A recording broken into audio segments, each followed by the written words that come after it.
പ്രിയമുള്ളവരെ, സിൽവാൻ ചാരിറ്റിയുടെ ഭാഗമായി കൈത്താങ് പദ്ധതിയിലൂടെ 600 സ്ക്വയർ ഫീറ്റ് വീടൊരുക്കിയിട്ട് കയറി ഇരിക്കാൻ പ്രയാസപ്പെടുന്ന ആളുകൾക്ക് അതിന്റെ ഫ്ലോർ ടൈൽസും അതിന്റെ ബാത്റൂം ടൈൽസും കൊടുത്തിട്ട് നമ്മൾ വീഡിയോ ഇട്ടിട്ടുണ്ട്. കഴിഞ്ഞ പ്രാവശ്യം നമ്മൾ കൊടുത്ത വീഡിയോ ഇട്ടിട്ടുണ്ട്.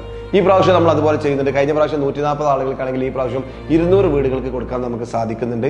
അതുകൊണ്ട് ഈ വീഡിയോ നിങ്ങൾ പല ഗ്രൂപ്പുകളിൽ ഷെയർ ചെയ്യണം. ആരെങ്കിലും പ്രയാസപ്പെട്ട അസുഖങ്ങളായി കിടക്കുന്ന പ്രയാസപ്പെട്ട് വീട് കംപ്ലീറ്റ് ചെയ്യാൻ പ്രയാസപ്പെടുന്ന ആളുകൾക്ക് ഫ്ലോർ ടൈൽസും ഇതും 600 സ്ക്വയർ ഫീറ്റ് ഇട്ടോ. നമ്മുടെ മാനദണ്ഡം ആകെ 600 സ്ക്വയർ ഫീറ്റ് ആണ്. 14 ജില്ലയിൽ ഏത് ജില്ലയിലായാലും കുഴപ്പമില്ല. ജാതി മത രാഷ്ട്രീയ വ്യത്യാസമില്ലാതെ ആർക്കും നമ്മൾ നൽകും. ഏറ്റവും അവൈലബിൾ ആയിട്ടുള്ള ആളുകൾക്ക് നൽകും. ഈ വരുന്ന മെയ് 30 ലാസ്റ്റ് അപേക്ഷിക്കേണ്ട ഡേറ്റ്. ഇതിൽ കാണുന്ന നമ്പറിൽ നിങ്ങൾ വിളിക്കേണ്ട, വാട്സപ്പിൽ മെസ്സേജ് അയച്ചാൽ മതി. ഞങ്ങളാൽ കഴിയുന്ന ഒരു സഹായം, ഞങ്ങളെ ഇങ്ങനെ സഹായം ചെയ്യാൻ ഞങ്ങൾക്ക് സപ്പോർട്ട് ചെയ്തിട്ടുള്ള എല്ലാ കസ്റ്റമേഴ്സിനും, എഞ്ചിനീയേഴ്സ്, ആർക്കിടെക്ട്, കോൺട്രാക്ടേഴ്സിനൊക്കെ ഇതിന്റെ ഒരു ചാരിറ്റിയുടെ ഒരു ഭാഗമാണ്. അവരുടെയൊക്കെ സപ്പോർട്ടോട് കൂടി നമുക്ക് ഇത് ചെയ്യാൻ സാധിക്കുന്നത്. ഇനി ഈ ചാനൽ, ഈ വീഡിയോ നിങ്ങൾ മറ്റുള്ള ഗ്രൂപ്പുകളിൽ